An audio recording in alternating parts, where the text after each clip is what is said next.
Hello folks, my name's David Edgar. I'm the host of Heart and Hand, the Rangers podcast, and I'm joining you today from Ibrox after Rangers 2-0 victory over Coventry in our latest pre-season friendly. Certainly not as sparkling a performance as we put in against Motherwell the other night, but a good workout for Rangers. Coventry looked a very well coached side. They've done really well to get promotion this season. Their off the field situation isn't great, so it's a credit to Mark Robins, our manager. And you could see that the way that they got their shape, they got back in, they worked very hard. They are a side that know what they're doing. And a strange challenge for Rangers in that Coventry changed all 11 players at half time, so a completely different side for Rangers to face in the second half. And that's really what we're going to face this season, isn't it? Teams coming to Ibrox, putting men behind the ball and us having to break them down. And in the first half there were some of the old worries as Rangers didn't really have any cutting edge, didn't make any chances to the final 5-10 minutes of the half. Ryan Jack had a shot just went near past the post. Alfie had a header cleared, but really struggled in the last third. Didn't have the incisiveness, I thought. Didn't have the movement that we needed to really get the breakthrough against, as I say, a defence that's pretty solid, and you could see that they know what they're doing.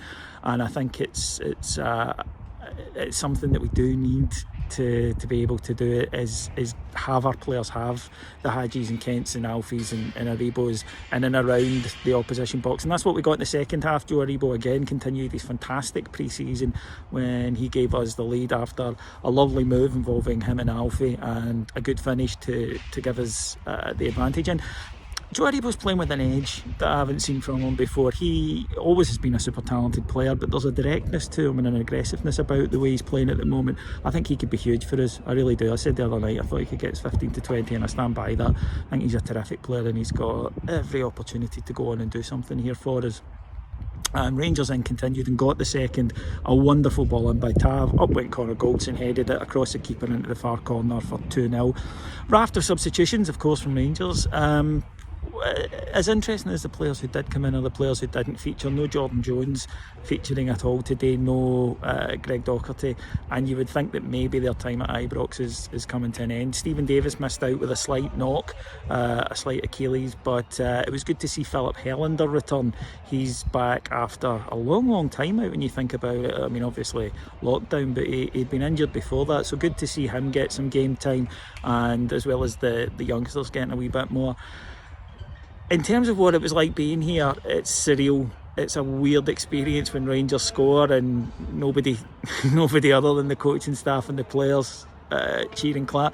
And you did notice it at times that I think that there's been some talk about whether or not Rangers would benefit from this, in terms of that sometimes the crowd got on their back, but we can lift them, and that is something that's going to lack here. So when a team does have 11 men behind the ball, there's not going to be that, Ibrox roar.